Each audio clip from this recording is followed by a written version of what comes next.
ஆனா, இன்னைக்கே வாங்கி, இன்னைக்கே முடிக்கணுங்கும்போது, நீங்க எந்த கம்பெனிய தேர்வு செய்யணும்? எந்த இடத்துல வாங்கணும்? எந்த இடத்துல ஸ்டாப் லாஸ் வைக்கணும்? எங்க ப்ராஃபிட் வந்தா கொடுக்கணும்? இந்த மாரி விஷயங்கள் எல்லாமே உங்களுக்கு முதல்ல தெரியணும். இன்ஸ்டிடியூஷன் வழியாக ட்ரைனிங் எடுத்துட்டு பண்ணும்போது, உங்கள் பணமும், உங்க நேரமும் கொஞ்சம் மிச்சப்படும். நிறைய ஃபேக்கா வரக்கூடிய ஆளுங்களும் இங்க நிறைய பேர் இருக்காங்க.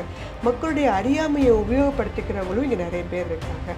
ஸோ அதனால எல்லாரும் சொல்றத வந்து இஸ் ஒன் டைப் ஆஃப் அட்வர்டைஸ்மெண்ட்டா நீங்க கன்சிடர் பண்ணிட்டு அப்புறம் கொஞ்சம் யோசிச்சு திறனாய்வு செய்ய தெரிந்திருந்து பண்ணால் ரொம்ப நல்லாவே போகும். ஸோ மேஜராக ஒரு 10 பேரில் 8 பேர் அந்த கம்பெனி பற்றி பேசுகிறாங்கன்னா அந்த கம்பெனியில் ஏதோ இருக்குது. ஸோ விலையை பார்த்து பயப்படாதீங்க. ஒரு 1000 ஷேரு 2000 ஷேரு அதனால நான் வாங்க மாட்டேன் அப்படின்னு சொல்லக்கூடாது. 1000 ஷேர் தான் வேகமாக ஏறும். 100 ஷேர் கொஞ்சம் மெதுவாக தான் ஏறும். இங்கே விரலுக்கு ஏற்ற வீக்கம் தான்.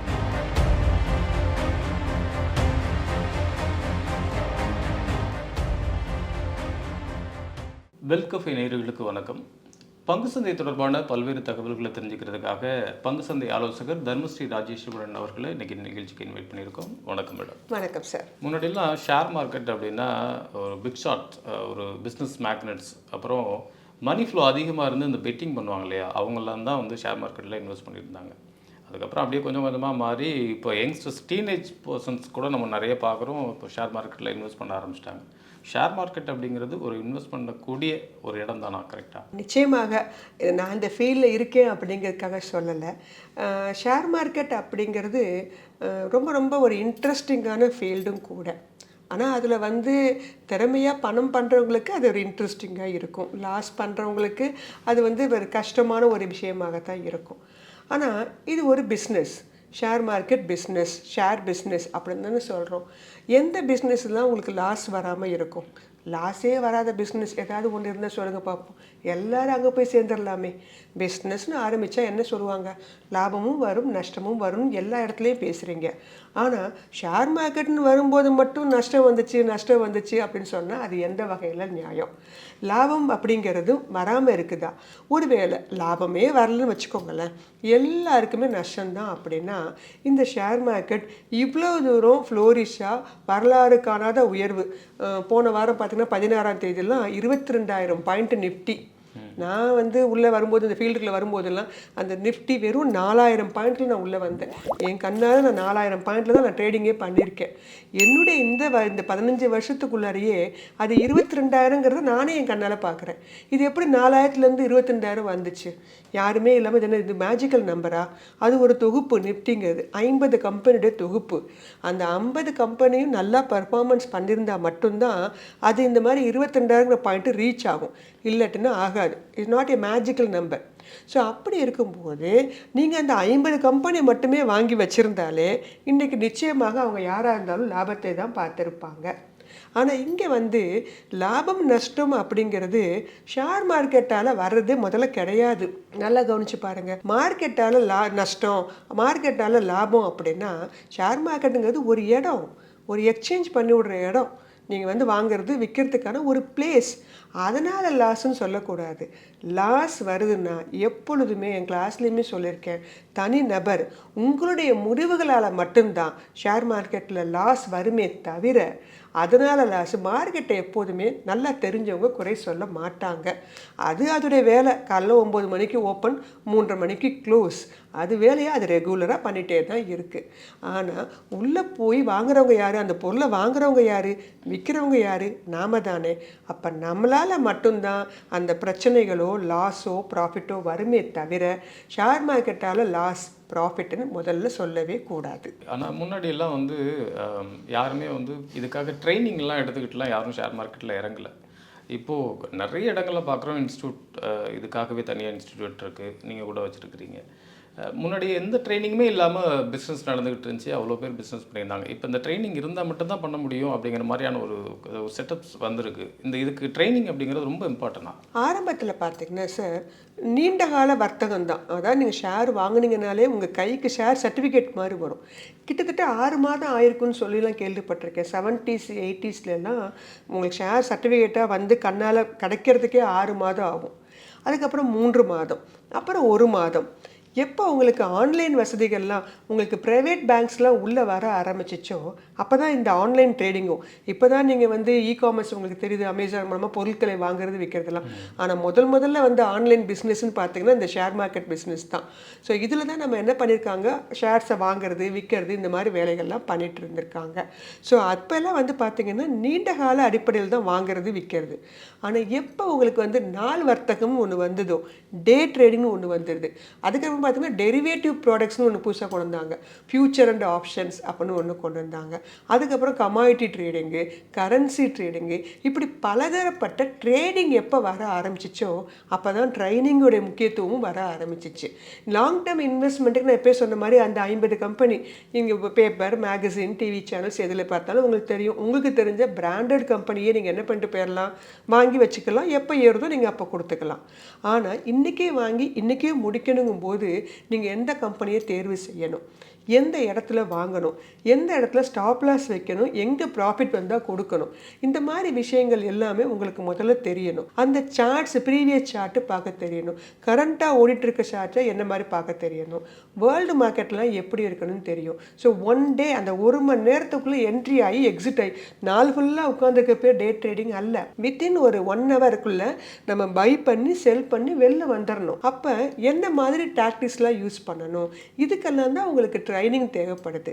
ஜஸ்ட் லைக் தட் நான் பை பண்ணுவேன், எப்போ ஏறுதோ அப்போ கொடுத்துக்குவேன், அதுக்கு உங்களுக்கு ட்ரைனிங் தேவைப்படாது. அதுக்குமே கூட நீங்கள் ஃபண்டமெண்டலி ஸ்ட்ராங்கான கம்பெனியாக வாங்குறீங்களா, அதுக்கு உங்களுக்கு ஒரு ஃபினான்ஷியல் அட்வைசர் ஹெல்ப்போடு போகிறதுக்கும் நீங்களாக ஒரு கம்பெனி எடுத்து வாங்குறதுக்கும் நிறைய வித்தியாசங்கள் உண்டு. நீங்களாக எடுத்து நான் ஒரு கம்பெனி எடுத்து வாங்க முடியாதா, நிச்சயமாக வாங்கலாம். அப்படி வாங்கும்போது பார்த்தீங்கன்னா நீங்கள் அதுக்காக உண்மையிலே நிறைய டைம் செலவிட தயாராக இருக்கணும். அதே மாதிரி அது சம்மந்தப்பட்ட புத்தகங்கள், புக்ஸோ இல்லை வெப்சைட்டோ, இந்த மாதிரி நிறைய விஷயங்களை நீங்கள் கேதர் பண்ணுறதுக்கு ரெடியாக இருக்கணும். இந்த காலகட்டத்தில் அந்த அளவுக்கு மக்களுக்கு பொறுமையே இருக்கிறது இல்லை. ஒரு 3 மாதம் 6 மாதம் ஆகிடும் நீங்கள் இண்டிவிஜுவலாக உட்காந்து படித்து அப்புறமா நீங்கள் அந்த ஷேர் மார்க்கெட்டில் ட்ரேடிங் பண்ணுறதுக்கு. இப்போல்லாம் இன்ஸ்டன்ட் மணி. ஷேர் மார்க்கெட்டுக்கு வரதுக்கு காரணமே என்ன, இன்ஸ்டன்ட் மணி. இல்லாட்டினா தான் மியூச்சுவல் ஃபண்டுக்கு போயிடுவாங்களே. ஸோ அப்படி இருக்கும்போது எளிமையான வழியில் சொல்லிக் கொடுங்க, அதையும் ஃபாஸ்ட்டாக சொல்லிக் கொடுங்க. கிளாஸ்லாம் பார்த்தீங்கன்னா கிட்டத்தட்ட 1.5 மாதம் போகும், அதுவே அதிகம். ஒரு 1 வீக்கில் முடிக்க மாட்டிங்களா, இப்படி கேட்குறவங்களாம் இருக்கிறாங்க. இப்போ வர தலைமுறைன்னு அந்த மாதிரி இருக்கும்போது நீங்கள் ஒரு 3 மாதம் 6 மாதம் பொறுமையாக படிச்சுட்டு எல்லாம் பண்ணுங்கன்னா அவங்களுக்கு பிடிக்க மாட்டேங்குது. ஸோ அதனால தான் இந்த இன்ஸ்டியூட்ஸ்க்கெலாம் வர்றாங்க. நல்ல தரமான இன்ஸ்டியூட்டாக தேர்வு செஞ்சு அதில் என்ன மாதிரி அவங்க சொல்லிக் கொடுக்குறாங்க, கண்டென்ட்லாம் வாங்குங்க, என்ன சொல்லித்தராங்க, எவ்வளோ மணி நேரம் ஸ்பெண்ட் பண்ணுறாங்க, அந்த ட்ரைனருடைய எக்ஸ்பீரியன்ஸ் அண்ட் நாலேஜ் என்ன, இந்த மாதிரி விஷயங்கள்லாம் தெரிஞ்சுக்கோங்க. இன்றைக்கி புற்றீசல் மாதிரி நிறைய இன்ஸ்டியூஷன், நிறைய பேர் கிளாஸ் இருக்கிறவங்களாம் வந்துட்டாங்க. நாம் தான் என்ன பண்ணணும், எந்த இடத்துலையுமே ஷேர் மார்க்கெட்டில் எப்படி கம்பெனிகளை தேர்வு செய்யணுமோ, மியூச்சுவல் ஃபண்டில் எந்த மாதிரி ஃபண்டை தேர்வு செய்யணுமோ, இன்ஸ்டியூஷன்லேயும் அப்படி தான். 1க்கு 4 இடம் 5 இடம் விசாரிங்க. உங்களுக்கு எப்போ சாட்டிஸ்ஃபேக்ஷன் வருதோ அந்த டைமு, ஃபீஸு எல்லாமே சாட்டிஸ்ஃபேக்ஷனாக வரும்போது ஒரு கிளாஸ் மூலமாக பண்ணிவிட்டு அப்புறம் போய் கூட நீங்கள் நிறைய படிக்கலாம். அப்போ இன்னும் உங்களால் ஈஸியாக புரியும். இல்லை சில விஷயங்கள் ஒரு இடத்துல ஸ்ட்ரக் ஆயிடுவோம். இப்போ நானும் தான் படிச்சுட்டே இருக்கேன், சில இடங்களில் ஸ்ட்ரக் ஆயிடுவேன், அது என்னென்னு கொஞ்சம் நல்லா சொன்னால் நல்லா இருக்குமே அப்படிங்கிற ஒரு ஃபீல் வரும். ஸோ அதனால் இன்ஸ்டியூஷன் வழியாக ட்ரைனிங் எடுத்துகிட்டு பண்ணும்போது உங்கள் பணமும் உங்கள் நேரமும் கொஞ்சம் மிச்சப்படும். அதனால தான் இதுக்கு தேவைப்படுதுன்னு சொல்கிறேன். இப்போ இன்ஸ்டியூட்ஸ் இல்லாமல் வெளியில் நான் வேலை பார்த்துருக்கேன், இல்லை எதுவும் பிஸ்னஸ் பண்ணிகிட்ருக்கேன், எனக்கு அதுக்கு ஒன்றுனா டைம் இல்லை, கற்றுக்கணுங்கிற டைம் இல்லை, பட் இன்வெஸ்ட் பண்ணுறதுக்கு என்கிட்ட ஏதோ கொஞ்சம் அமௌண்ட் இருக்குது, நான் அதை வச்சு இன்வெஸ்ட் பண்ணிக்கலாம் அப்படிங்கிறப்போ இந்த சோசியல் மீடியாவிலேயோ இல்லை ஒரு மேகசின்ஸ்லேயோ இல்லை ஒரு மாஸ் மீடியாவிலேயோ எதையோ பார்த்து சம் வெப்சைட்ஸ் எல்லாம் பார்க்குறாங்க, அதுக்கு சில இது கொடுக்குறாங்க. இந்த அட்வைஸ் எல்லாம் கேட்டுட்டு அதுக்குள்ளார இன்வெஸ்ட் பண்ணுறாங்க. அவங்களோட கெஸிங் என்ன அப்படின்னா, இவங்களாம் எக்ஸ்பர்ட் பர்சன், இவங்க வந்து இந்த ஷேர் நல்லாயிருக்கும், இந்த செக்மெண்ட் நல்லாயிருக்கும், இந்த செக்டார் நல்லாயிருக்கும் அப்படின்னு சொல்கிறாங்க அப்படின்னா அப்போ அது கரெக்டாக தானே இருக்கும் அப்படின்னு நினச்சிட்டு இன்வெஸ்ட் பண்ணுறாங்க. அது ஒரு சேஃபான மெத்தடா? உண்மையிலே சேஃபான மெத்தடான்னு சொன்னீங்கன்னா அது சேஃப் இல்லைன்னு தான் நான் சொல்லுவேன். ஏன்னா ஒவ்வொருத்தருக்கும் ஒவ்வொரு விதமான பார்வைகள், கருத்துக்கள், அதன் காரணமாக அவங்க அதை வந்து முன்வைக்கிறாங்க. ஸோ அப்படி இருக்கும்போது நீங்கள் வந்து அந்த கம்பெனியை தெரிஞ்சுக்கிறதுக்கான ஒரு சாய்ஸாக எடுத்துக்கோங்க. இப்போ டிவியோ நம்மளோட யூடியூப் சேனலும் நிறைய பார்க்குறீங்க, நிறைய அட்வர்டைஸ்மெண்ட் வருது. அட்வர்டைஸ்மெண்ட் வருதுன்னா அதை எடுத்தோன்னே போய் வாங்கிடுறோமா, ஒரு பொருளை வந்து அவங்க அறிமுகப்படுத்துகிறாங்க, அது மூலமாக நம்ம தெரிஞ்சுக்கிறோம். இப்படி நமக்கு தெரியாத ஒரு கம்பெனி பேரை அவங்க சொல்கிறாங்க, அதை நீங்கள் தெரிஞ்சுக்கிறீங்க. தெரிந்து வைத்துக்கொண்டு அதுக்கப்புறமாக உங்களுடைய அனாலிசிஸோடு அது ஒத்து போகணும். அந்த அனாலிசிஸ் பண்ணுறதுக்கு உங்களுக்கு தெரியணும். இப்போ எனக்கு மட்டும் நிறைய கம்பெனி பேர்லாம் எனக்கு தெரியாது. எனக்கு தெரிஞ்ச சில கம்பெனிஸ் தான் தெரியும். கிட்டத்தட்ட வந்து பார்த்திங்கன்னா 10,000 கம்பெனி ஆக்டிவாக ரன் ஆகிட்டுருக்கு. எல்லா கம்பெனியும் எல்லாருக்கும் தெரியாது. யாரோ ஒருத்தவங்க ஒரு கம்பெனி பற்றி சொல்கிறாங்கன்னா, ஓ இந்த கம்பெனி நம்ம தெரியலையே, எத்தனை நாளாக பேர் தெரியலையே, அந்த பேரை நோட் பண்ணி வச்சுக்கிட்டு இங்கே வந்து ஃபண்டமெண்டல் அனாலிசிஸ், டெக்னிக்கல் அனாலிசிஸ்லாம் இருக்குது. அதெல்லாம் பண்ணி பார்த்து அது என்னுடைய இதுக்கு ஒத்து வருதுங்கும் போது தான் நான் அந்த கம்பெனியை அடுத்து வாங்கவே ஆரம்பிப்பேன். ஸோ நேரில் அதே மாதிரி தான். ஒன் டைப் ஆஃப் அட்வர்டைஸ்மெண்ட் மாதிரி நினச்சிக்கோங்க. நிறைய கம்பெனி பேர் ஷேர்லாம் சொல்கிறாங்களா, அது தெரிஞ்சு எழுதி வச்சுக்கோங்க. நீங்கள் வந்து அனலைஸ் பண்ணி உங்களுக்கு பட்ஜெட் அது மாதிரி ஒவ்வொரு சில கேர் வந்து ரொம்ப கம்மியான விலையில் இருக்கும், ஒரு சில சார் ரொம்ப அதிகமான விலையில் இருக்கும்.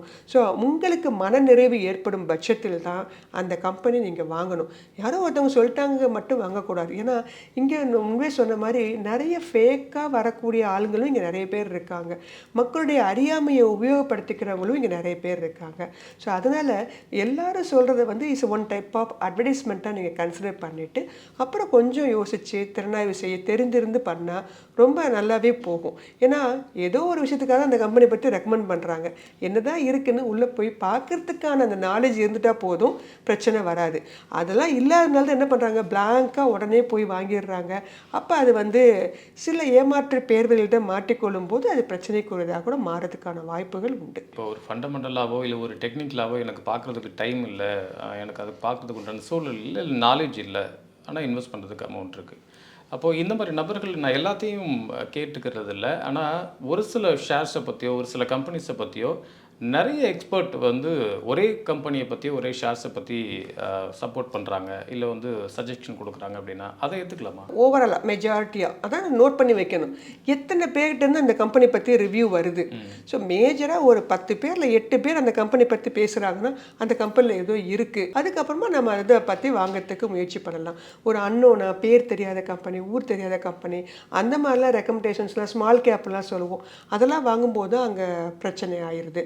ஸோ கம்பெனி செலெக்ஷன் அப்படின்னு வரும்போது இந்த மாதிரி தான், இந்த டைம் இல்லைங்கிறது காரணத்தால் தான் அடுத்தவங்களுக்கு கொண்டு போய் பணத்தையே கொடுக்கறது. தனிநபர்கிட்டலாம் பணத்தை கொடுக்கறதுல இதனால தான் எனக்கு வந்து அந்த அளவு நாலேஜ் இல்லை. இது ஒரு பெரிய கஷ்டமான விஷயமே கிடையாது. நீங்கள் வெளிலேருந்து பார்க்குற வரைக்கும் தான் இது கொஞ்சம் கஷ்டமாக தெரியும். நீங்கள் உள்ளே வந்து படிக்க ஆரம்பிச்சிங்கன்னு வச்சுக்கோங்களேன், ஈஸியாக இருக்கும். ஸோ அதுக்கப்புறமா ஒரு திறனாய்வு செய்யறதுக்கான அந்த கான்ஃபிடென்ட்டு உங்களுக்கு வரும். இப்போ தெரியலைங்கிறதுக்காக தான் நீங்கள் பயப்படுறீங்க. யாரோ ஒருத்தட்ட கொடுத்து பணத்தை கொடுத்து அவங்க பின்னாடி போய் நின்றுட்டுருக்கிறத காட்டிலும் நீங்கள் கொஞ்சம் டைம் எடுத்து, அது இப்போல்லாம் ஆன்லைன் கிளாஸஸ் எல்லாமே இருக்குது, என்ன தான் சொல்லிக் கொடுக்குறாங்க, என்ன தான் பண்ணுறாங்கன்னு தெரிஞ்சுட்டு பண்ணோம்னா அது பணத்தை பெருக்குவதற்கான ஒரு வழி. ஸோ அப்படி இருக்கும்போது அதுக்கு கொஞ்சம் நேரம் மெனக்கெடலும், கொஞ்சம் அறிவு சம்மந்தப்பட்ட இது வேலை, அதையும் தெரிந்து வைத்து கொண்டால் தான் உங்கள் பணம் வளரும். இதுக்கெல்லாம் எனக்கு நேரமே இல்லை, எனக்கு நான் அதெல்லாம் ஒன்றுமே பண்ண மாட்டேன் அப்படின்னா இருக்கவே இருக்குது மியூச்சுவல் ஃபண்டு. பட் மியூச்சுவல் ஃபண்ட்லேயும் நீங்கள் நல்ல ஃபண்டாக தேர்வு செய்யணும். அங்கேயும் கிட்டத்தட்ட நம்ம பதிவில் போட்டிருந்தோம் நிறைய மியூச்சுவல் ஃபண்ட்ஸ் இருக்காங்க. ஸோ 2400 ஸ்கீம்ஸ் இருக்குது. அதில் நீங்கள் தேர்வு செய்யணுமே. அப்போ அங்கேயும் நீங்கள் தேர்வு செய்ய மறுத்துட்டிங்கன்னா, எனக்கு நாலேஜ் இல்லை அப்படின்னு நீங்கள் மறுத்தீங்கன்னா அங்கேயும் உங்களுக்கு ரிட்டர்ன் வருவதற்கான வாய்ப்புகள் உண்டு. அதனால் தேர்வு அப்படிங்கிறது எப்போதுமே முக்கியமானது. அதற்கு மிக முக்கியமானது நம்மளுடைய அறிவு அப்படிங்கிறது. எல்லாராலையும் ஷேர் மார்க்கெட் முதல்ல பண்ண முடியும். அதை எல்லாருமே நம்பணும். வராது வைக்காது இன்னும் அக்கௌண்டன்சி காமர்ஸ் பண்ணவங்க தான் படிக்க முடியும் பண்ண முடியும்னு இந்த ஃபீல்டுக்கு யாருமே வரமாட்டாங்க. ஆனால் இது எல்லாராலையும் முதல்ல பண்ண முடியும். கொஞ்சம் மெனக்கெட்டிங்கனாலே போதும். தாராளமாக ஒவ்வொருத்தருமே அவங்க என்ன சொல்ல வராங்க அப்படிங்கிறது நீங்கள் ஈஸியாக தெரிஞ்சுக்கலாம். அதே மாதிரி நீங்களும் உள்ளே போய் இப்போ நமக்கு மொபைலில் எல்லா வசதியும் கிடைக்குது. முன்னே ரொம்ப கஷ்டம். முன்னே ஆரம்பத்தில் 90ஸ்லாம் பார்த்தீங்கன்னா அதுக்குன்னு தனியாக பேப்பர் வரும், அதில் நோட் பண்ணி வச்சு வாங்குறது ஒரு பெரிய டிடிஎஸ்ஸாக இருந்தது. இப்போ இருக்கிற மொபைலில் எல்லாம் வந்துடுது. அதுவும் சாட் ஜிபிடி, ஆர்டிஃபிஷியல் இன்டெலிஜென்ஸ்லாம் வர பார்த்தீங்கன்னா இன்னும் நிறைய அட்வான்ஸான விஷயங்கள் உங்கள் கைக்குள்ளேயே இருக்குது. அதை போய் தேடி பார்த்தீங்கன்னா போதும், எல்லா விஷயமும் உள்ளே வந்துடும். இந்த கம்பெனி நல்ல கம்பெனியாக கெட்ட கம்பெனியாக முதற்கொண்டு சொல்கிறதுக்கான ஸ்கேனர்ஸ் எல்லாம் அவைலபிள்.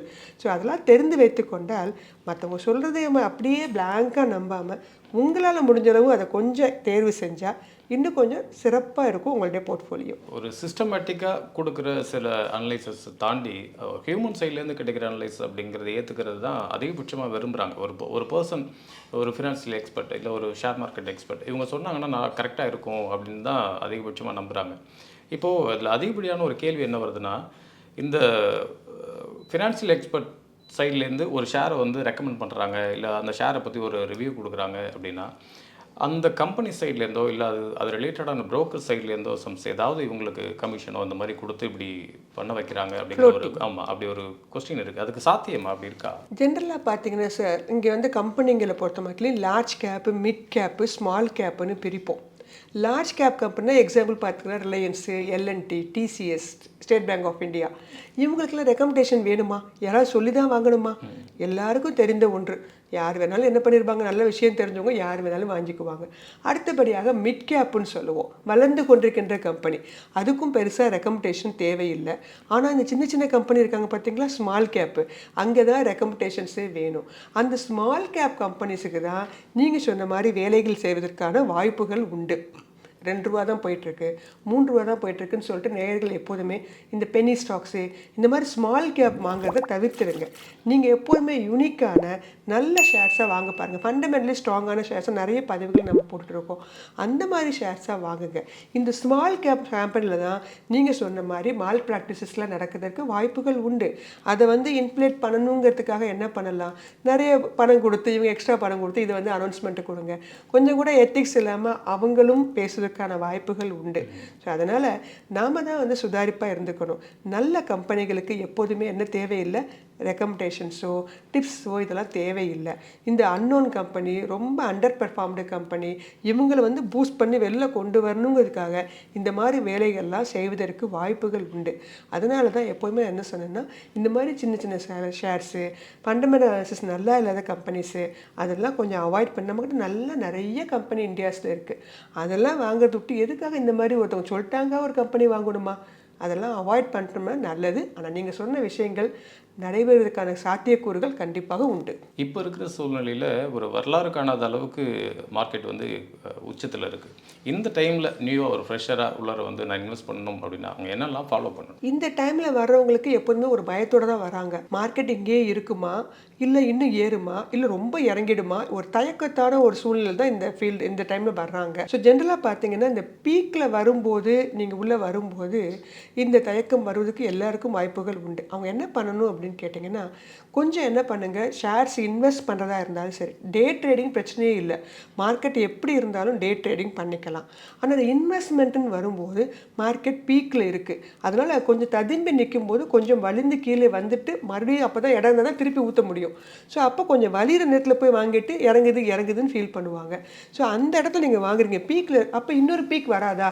இப்போ 22,000 நிஃப்டி, அடுத்து நாமளே தான் சொல்கிறோம் 24,000 போயிடும், 25,000 போயிடும் அப்படின்னு நம்ம சொல்கிறோம். ஸோ அதனால் ஆனால் நீங்கள் என்ன நினைக்கிறீங்க, வாங்கினா இறங்கிடுதே, அதான் ஒரு ஃபீல். இறங்குனது ஃபண்டமெண்டல் ஸ்ட்ராங்கான கம்பெனியாக இருந்தால் அடுத்து நிஃப்டி 24,000 வரும்போது மறுபடியும் ஏற தானே செய்யும். ஸோ புதுசாக வர்றவங்க பல்காக இன்வெஸ்ட் பண்ணாமல் பிரித்து கொஞ்சம் கொஞ்சமாக ஒரு கம்பெனிலே வந்து 100 ஷேர் வாங்காமல் ஒரு 2 கம்பெனி 50-50 பிரிச்சுக்கோங்க. இல்லை 4 கம்பெனியாக வாங்குங்க. வேறு செக்டர்ஸ், இங்கே ஏகப்பட்ட நல்ல செக்டர்ஸ் இருக்குது. 25 ஷேராக 4 செக்டர்லேருந்து வாங்குங்க. ஸோ ஏதாவது ஒரு செக்டர் நல்ல பூம் ஆகும், ஒன்று அமைதியாக வாங்கின இடத்துலேயே இருக்கும். ஓவராலாக நம்ம போட்ட பணம் இருக்குது அப்படிங்கிற ஒரு ஃபீல் இருந்தாலே போதும். இறங்கினா மட்டும்தான் கொஞ்சம் பேனிக்கே வருது. அந்த பணம் இருந்தாலோ இது அதோட கொஞ்சம் கூடுதலாக இருந்தாலோ எல்லாருக்குமே மகிழ்ச்சி தான். ஸோ இப்படி பிரித்து இந்த சமயத்தில் வாங்கணும், இப்படி தான் சொல்லுவோம், பிரித்து வாங்குங்க. அப்போ உங்களுக்கு பெருசாக வந்து உங்களுக்கு ஒரு பேனிக் வராது. நீங்கள் மார்க்கெட்டில் அதுக்கப்புறம் ஏறும்போது அது நின்றுவாங்க. ஓகே இப்படி தான் நடக்குங்கிறது அவங்களுக்கு தெரிஞ்சிடும். இறங்கினாலும் மறுபடியும் ஏறி வருது, ஒரு சில நல்லாவே ஏறிட்டே போகுது, இதெல்லாம் அவங்களுக்கு நல்லா தெரிய வந்துடும். ஸோ புதுசாக வரவங்க கொஞ்சம் பிரித்து வாங்குறது நல்லது. இந்த ஸ்மால் கேப்ஸ் ஷேர்ஸ் எல்லாம் இப்போதைக்கு வாங்காதீங்க ஃப்ரெஷர்ஸ் அப்படின்னு சொல்கிறீங்க. ஆனால் இப்போ ரீசெண்டாக பார்த்தோம்னா இந்த ஸ்மால் கேப்லேருந்து வந்து ஒரு ஷார்ட் டைமில் ஒரு 2 மாதம் 3 மாதத்துலேயே வந்து நிறைய டிஃப்ரென்ஸ், ஒரு ₹30 இந்த ஷேர் வந்து ₹130 வரைக்கும் கூட இப்போ வந்திருக்கு. அந்த மாதிரி ஒரு பூம் ஆகிற ஷேரில் இன்வெஸ்ட் பண்ணுறதுல என்ன தவறு? நீங்கள் 10 கம்பெனி ஸ்மால் கேப் எடுத்தீங்கன்னு வச்சுக்கோங்களேன், யாராவது 2 பேர் இந்த மாதிரி பூம் ஆவாங்க, மீதி 8 பேர் ரிவர்ஸில் போயிடுவாங்க. ஸோ அங்கே அதான் பிரச்சனை. இதுவே நீங்கள் ஒரு லார்ஜ் கேப் எடுத்தீங்கன்னா 8 கம்பெனி விலை ஏறுவதற்கும் 2 கம்பெனி இறங்குவதற்கும் வாய்ப்புகள் உண்டு. இது ரேஷியோ கொஞ்சம் மாறும். ஸோ நமக்கு எது பூம் ஆக போகுது, ஏன்னா அது ஃபுல்லாக அந்த ஸ்மால் கேப் கம்பெனிலாம் பெரிய பெரிய ஆப்ரேட்டர்ஸ் இவங்க கையில் உள்ள ஷேர். ஸோ அவங்க நினைத்தாங்கன்னா வேகமாக ஏற்ற முடியும், திருப்பி என்ன பண்ணிடலாம், அந்த இடத்துலேருந்து இறக்க வளர்க்கவும் முடியும். ஸோ அதனால் எப்போதுமே ஸ்மால் கேப் வந்து ஒரு ஜாக்பாட் மாதிரி வச்சுக்கோங்களேன். நீங்கள் உங்கள் போர்ட்ஃபோலியோ ரெடி பண்ணுறீங்க அப்படின்னா ஒரு 100 கம்பெனி வாங்குறதுக்கு ரெடியாக இருக்கீங்கன்னா அதில் கிட்டத்தட்ட ஒரு 70 கம்பெனி லார்ஜ் கேப்பாகவும் ஒரு 20 கம்பெனி மிட் கேப்பாகவும் ஒரு 10 கம்பெனி ஸ்மால் கேப்பாகவும் வச்சுட்டிங்கன்னா தான் உங்கள் போர்ட்ஃபோலியோ ஸ்ட்ரென்த்தாக இருக்கும். ஐயோ இந்த கம்பெனி இறங்கிடுவாங்களா, இந்த கம்பெனி ஏறுவாங்களான்னு ஒரு பயத்தோடு நம்மளால் இருக்க முடியாது. கம்பெனி ஸ்ட்ராங்காக இருந்துச்சுன்னா பிரச்சனை இருக்காது, நம்ம பாட்டு நிம்மதியாக இருக்கலாம். ஸோ உங்கள் போர்ட்ஃபோலியோ பண்ணும்போது இந்த மாதிரி ரேஷியோவை பிரிச்சுக்கோங்க. 70% ஸ்மால் கேப் கம்பெனியாக இருந்துச்சுன்னு வச்சுக்கோங்களேன். அது உங்களுக்கு லக்கு இருந்ததுன்னா பயங்கரமாக நல்ல ரிட்டர்னை கொடுக்கும், இல்லைன்னா மொத்தமாக அடித்து கீழே கொண்டுரும். ஸோ எதுக்கு பெஸ்ட்டு, நம்ம இந்த மாதிரி லார்ஜ் கேப் போனால் தான் இந்த டிவிடெண்ட் சொல்லக்கூடிய விஷயங்கள் நமக்கு கிடைக்கும். ஸ்மால் கேப்லாம் பெரும்பாலும் ஜாஸ்தி அது கிடைக்காது. ஸோ அதனால் பெட்டர் போர்ட்ஃபோலியோவை லார்ஜ் மிட்டு கடைசியாக ஸ்மால் கேப் வச்சுக்கோங்க. நீங்கள் இந்த புதுசாக வர ஐபிஓ கம்பெனிலாம் வாங்குறீங்க இல்லையா, அது எல்லாமே ஸ்மால் கேப்பு தான். அந்த மாதிரி கம்பெனி வாங்கும்போது நம்ம ஏன் மறுபடியும் போய் இன்னொரு ஸ்மால் கேப்பை வாங்கணும்? வருஷத்துக்கு ஒரு 5 ஐபிஓ கம்பெனி நம்ம வாங்குகிறோம், நல்ல ஐபிஓ கம்பெனி. அவங்கெல்லாம் உள்ளே வரும்போது ஸ்மால் கேப்பாக தான் வருவாங்க, அப்புறம் தான் மெல்ல மெல்ல மிட்டு அண்ட் லார்ஜுக்கிட்ட போவாங்க. ஸோ அப்படி இருக்கும்போது நீங்கள் மறுபடியும் போய் ஒரு ஸ்மால் கேப்பை தேர்வு செய்யாதீங்க. ஏற்கனவே நல்ல தரமான கம்பெனிகளை முதல்ல உங்கள் போர்ட்ஃபோலியோவில் வாங்குறதுக்கு பாருங்கள், அதுக்கப்புறமாக மற்ற கம்பெனியை பற்றி யோசிக்கலாம். ஸோ ஏதோ ஒரு விளம்பரப்படுத்துகிறாங்க வைக்கிறாங்க, இதுலேருந்து இவ்வளோ போயிடுச்சு அவ்வளோ இதில் போயிடுச்சு, நம்மளுடைய ஆசையை தூண்டுவதற்கான ஒரு வழி. அதெல்லாம் பார்க்காம இருக்கிறது தான் எப்போதுமே நல்லது. நல்ல தரமான கம்பெனிஸ் அப்படிங்கிறப்ப கண்டிப்பாக அந்த ஷேரோட ரேட் வந்து ஹெவியாக தான் இருக்கும்.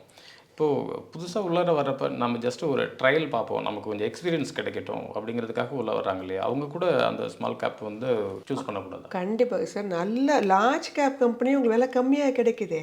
Tata steel, NHPC, NTPC, IRFC, எத்தனை கம்பெனின்னு சொல்லலாம் தெரியுமா? லார்ஜ் கேப் தான் அவங்க எல்லாமே. ஐடிசி, இவங்க எல்லாருமே உங்களுக்கு நல்ல கணிசமான கம்மி ரேஞ்சில் தானே விலை கிடச்சிட்ருக்குறாங்க. தாராளமாக அந்த மாதிரி கம்பெனிலாம் தேர்வு செய்யலாம். ஏன்னா கம்பெனியோட ப்ரைஸை வச்சு அதை லார்ஜ் கேப்பு மிட் கேப்புன்னு நம்ம பிரிக்கிறது இல்லை. லார்ஜ் கேப் அப்படின்னா மொத்தம் வந்து நம்பர் ஆஃப் ஷேர். மார்க்கெட் கேப்னா என்னென்னு கேட்டிங்கன்னா அந்த கம்பெனிக்கு மொத்தம் நம்பர் ஆஃப் ஷேர்ஸ் எவ்வளோ இருக்குது, அதோடு சேர்த்து அந்த கரண்ட் மார்க்கெட் ப்ரைஸ் என்ன, இது ரெண்டையும் மல்டிபிள் பண்ணால் வர்றது தான் மார்க்கெட் கேப்பு. அதை வச்சு தான் லார்ஜு மிட்டு ஸ்மால்னு பிரிக்கிறோம். 1,40,000 ரூபா எம்ஆர்எஃப், அவங்க லார்ஜ் கேப் கிடையாது, அவங்க மிட் கேப் கேட்டகரி. இது ஐடிசி 450 ரூபா, அவங்க லார்ஜ் கேப்பு. ஸோ நேர்கள் புரிஞ்சுக்கணும். ஸோ விலையை பார்த்து பயப்படாதீங்க. ஒரு 1000 ரூபா ஷேரு, 2000 ரூபா ஷேரு, அதனால நான் வாங்க மாட்டேன் அப்படி சொல்லக்கூடாது. 1000 ரூபா ஷேர் தான் வேகமாக ஏறும், 100 ரூபா ஷேர் கொஞ்சம் மெதுவாக தான் ஏறும். இங்கே விரலுக்கு ஏற்ற வீக்கம் தான். ஸோ அப்படி இருக்கும்போது நீங்கள் எப்போதுமே விலையை பார்த்து பயந்து எடுக்காமல் கம்பெனியோடைய ஃபண்டமெண்டல்ஸு, பிராண்டு, அவங்களுடைய கம்பெனியோடைய ப்ராஃபிட்டு, நான் அடிக்கடி சொல்கிறேன் பார்த்தீங்களா, ஸ்வாட் அனாலிசிஸ், நம்ம அடுத்த பதிவில் பார்க்கலாம். ஸ்வாட் அனாலிசிஸ்ன்னு சொல்லுவோம். ஸ்ட்ரென்த் என்ன, வீக்னஸ் என்ன, இதெல்லாம் பார்த்து தான் நம்ம தேர்வு செய்யணுமே தவிர ஒரு ஷேர் விலை 10 ரூபா இருக்குது அதனால் இது ஏறிடும் அப்படிலாம் ஏறாது. 10 ரூபா இருக்க ஷேர் கொஞ்சம் பயமுறுத்தும், இறங்குறது தான் வேகமாக இறங்கும். ஸோ என்றைக்காவது அவங்களுக்கு ஏதாவது நிறைய பேர் வந்து ஏதாவது மெர்ச் பண்ணுறாங்க, இல்லை ஏதாவது உங்களுக்கு ப்ராஜெக்ட் கிடைக்குது அப்படின்னா தான் அது ஸ்மால் கம்பெனினா யார் கொடுப்பா? அதே மாதிரி ஃபாரின் இன்ஸ்டிடியூஷனல் இன்வெஸ்டர்ஸ் இருக்காங்க இல்லையா, அவங்க ஸ்மால் கேப் கம்பெனி பக்கம் போக மாட்டாங்க. லார்ஜ் அண்டு மிட்டு, நம்மளுடைய mutual fund and insurance company, அவங்களும் ஸ்மால் கேப் கம்பெனி சைடு போக மாட்டாங்க. அவங்களும் இங்கே தான் இருப்பாங்க, லார்ஜ் கேப்பில் தான் இருப்பாங்க. இப்படி பெரிய பெரிய ஆள்களே ஏன் ஸ்மால் கேப் கம்பெனி வாங்குறது இல்லை? அதில் போய் அவங்க பணத்தை ஏன் போடக்கூடாது? அதான் 30 ரூபாலேருந்து 100 ரூபா வருதே, போடலாமே. போட மாட்டாங்க. அவங்க எப்போதுமே ஃபண்டமெண்டல் ஸ்ட்ராங்காக இருக்காதுன்னு பார்ப்பாங்க. ஸோ அதனால தான் இவங்க வந்து ட்ராப் பண்ணுறது எல்லாம் நம்ம ஸ்மால் கேப் கம்பெனிலாம் பப்ளிக்கு தான் ட்ராப் பண்ணுறது.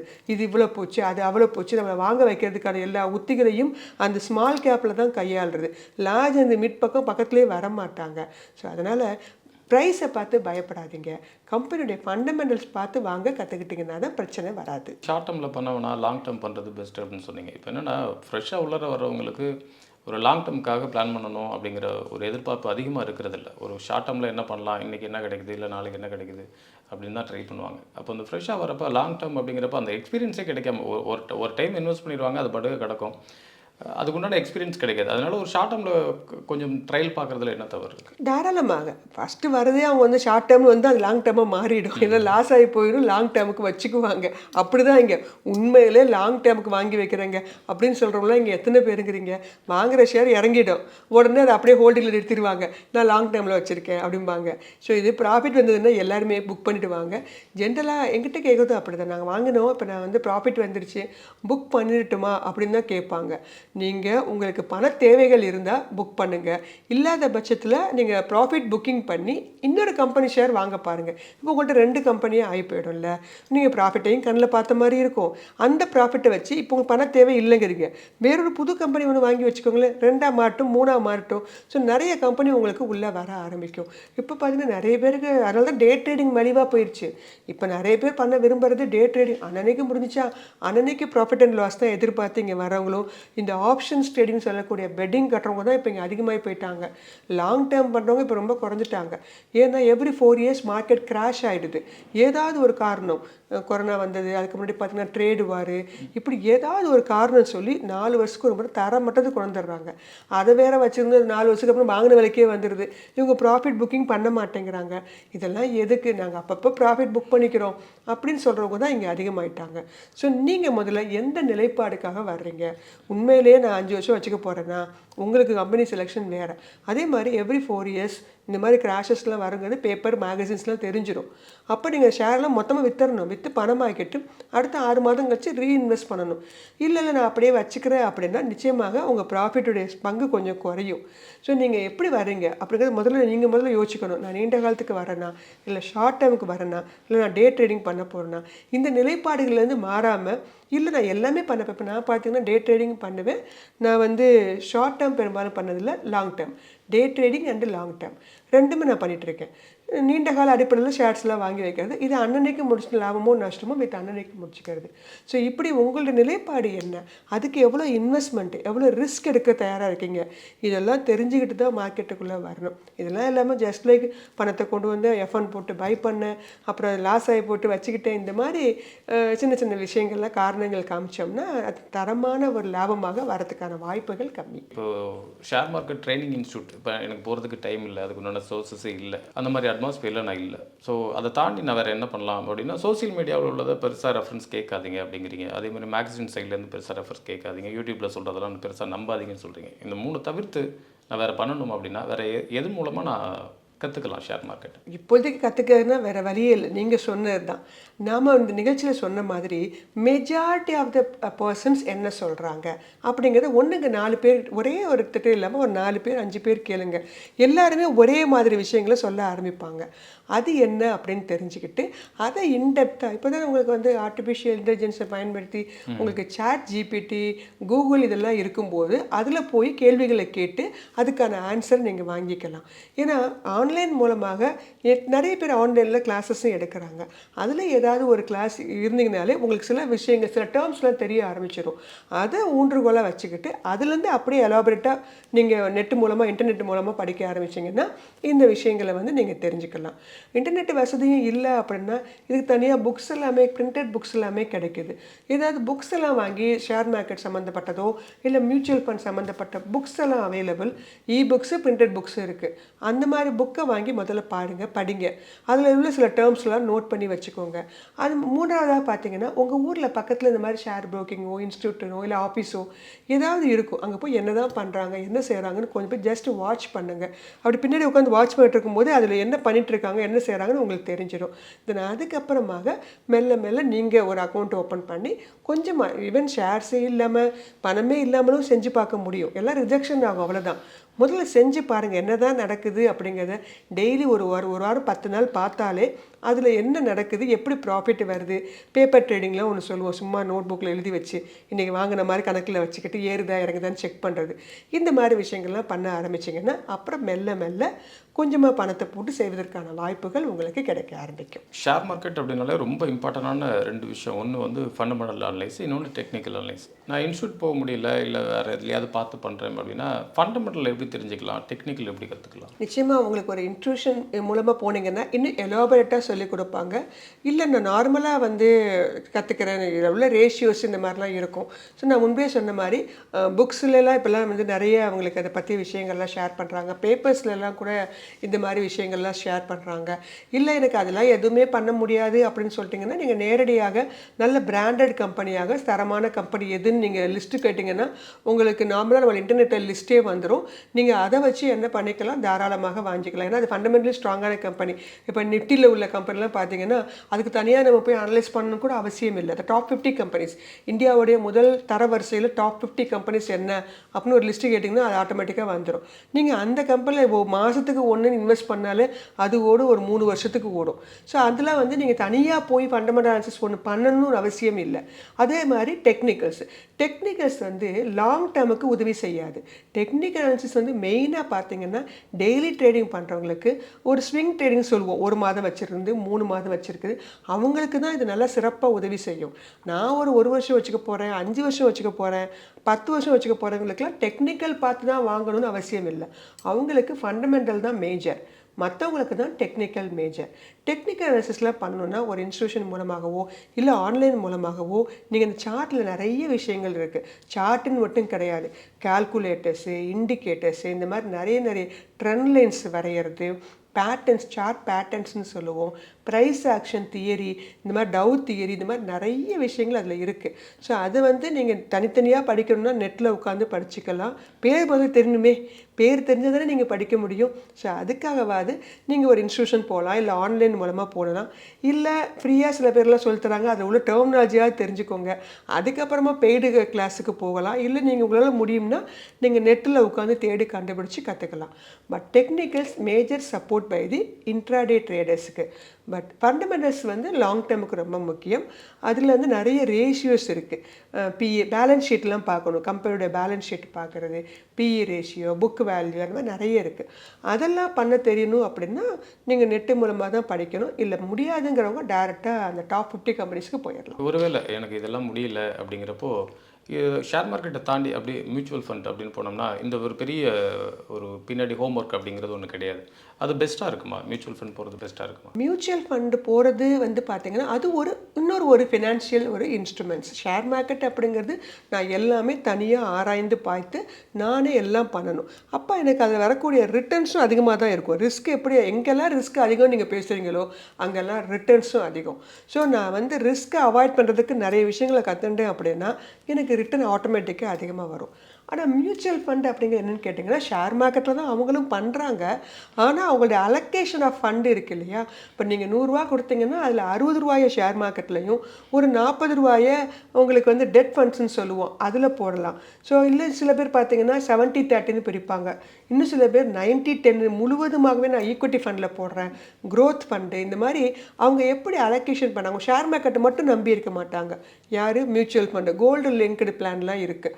ஸோ அதனால் உங்கள் ஃபண்டை எப்படி அலோகேட் பண்ணுறாங்க அதுக்கு தகுந்த மாதிரி தான் உங்களுக்கு அதில் ரிட்டர்ன்ஸும் வரும். நம்ம இப்போ பேசிட்டு இருந்தோம் லார்ஜ் அண்ட் மிட்டு, அது மாதிரி லார்ஜ் கேப் ஃபண்டுன்னு இருக்குது, இண்டெக்ஸ் ஃபண்டுன்னு இருக்குது, அது இல்லாமல் ஸ்மால் கேப் ஃபண்டு இருக்குது. உங்கள் ஃபண்டை எதில் போட போகிறாங்கன்னு உங்களுக்கு தெரிலன்னா அது எப்படி ரிட்டர்ன் கொடுக்குங்கிறது உங்களுக்கு தெரியாது. ஸோ எனக்கு வந்து நாலேஜே இல்லை, ஆனாலும் நான் பணம் பண்ணணும் அப்படின்னு நினைக்கிறவங்களுக்கு மியூச்சுவல் ஃபண்ட் வழியாகவும் போகலாம். ஆனால் அதுலேயும் ரொம்ப முக்கியமானது எந்த ஃபண்டை தேர்வு செய்கிறீங்க, அந்த அசெட் பண்ணுறோம். ஆமாம், அந்த ஃபண்டு தேர்ந்தெடுக்கிறது, அந்த அசெட் மேனேஜ்மெண்ட் கம்பெனி யார். ஏன்னா மேஜராக பெரிய ஆளுங்களாக இருக்கணும். ஒரு சின்ன ஆளுங்கள்லாம் இப்போல்லாம் வந்து மியூச்சுவல் ஃபண்ட்லாம் பண்ணுறாங்க. ஸோ உங்கள் ஃபண்டை யார் நிர்வாகம் பண்ணுறா, அந்த ஃபண்டில் எவ்வளோ பணம் கலெக்ட் ஆகுது, அந்த மாதிரி விஷயங்களும் நீங்கள் வந்து அந்த போலியோ மாதிரிலாம் கொடுப்பாங்க. அதெல்லாம் ரொம்ப குட்டி குட்டி எழுத்துக்களாக இருக்கும். உட்காந்து கொஞ்சம் திறம்பட படிக்கணும், இல்லை அவங்கள்ட்ட கேட்கணும். இதெல்லாம் கேட்டால் எனக்கு கேட்குற கேள்வி என்ன தெரியுமா, நான் எவ்வளோ பணம் போடணும், எனக்கு எவ்வளோ ரிட்டர்ன் வரும், இதுதான் எல்லாருமே கேட்கக்கூடிய கேள்வி. நீங்கள் எதுலங்க போட போகிறீங்கன்னு ஒருத்தர் கூட கேட்குறதே கிடையாது. ஸோ அப்படி கேட்டிங்கன்னா மட்டும்தான் உங்களுக்கு நீங்கள் கேட்குற ரிட்டர்ன் வரும். அப்படி இல்லைன்னா நீங்கள் கேட்குற ரிட்டர்ன்ஸ் வரதுக்கு வாய்ப்புகள் கம்மி. வேறு வழியே இல்லை, எனக்கு இதெல்லாம் டைம் இல்லை அப்படின்னா மியூச்சுவல் ஃபண்ட் ஒரு நல்ல சாய்ஸ் தான். அதுலேயும் நல்ல ஃபண்டாக பார்த்து வாங்கணும். இன்றைக்கி நிகழ்ச்சியில் கலந்துக்கிட்டு ஷேர் மார்க்கெட் பற்றிய நிறைய விஷயங்கள் பேசுனீங்க. இன்னும் நிறைய விஷயங்கள் தொடர்ந்து பேசுவோம் அடுத்தடுத்த வீடியோக்குள்ளே. இன்றைக்கி நிகழ்ச்சிக்கு வந்தமைக்கு மிக்க நன்றி. நன்றி சார். மீண்டும் மற்றொரு நிகழ்ச்சியில் சந்திப்போம். வணக்கம். இந்த வீடியோ உங்களுக்கு பிடிச்சிருந்தா லைக் பண்ணுங்க, ஷேர் பண்ணுங்க, கமெண்ட் பண்ணுங்க. மறக்காம வெல்த் கஃபே தமிழ் சேனலை சப்ஸ்கிரைப் பண்ணிட்டு பெல் பட்டனை கிளிக் பண்ணுங்க.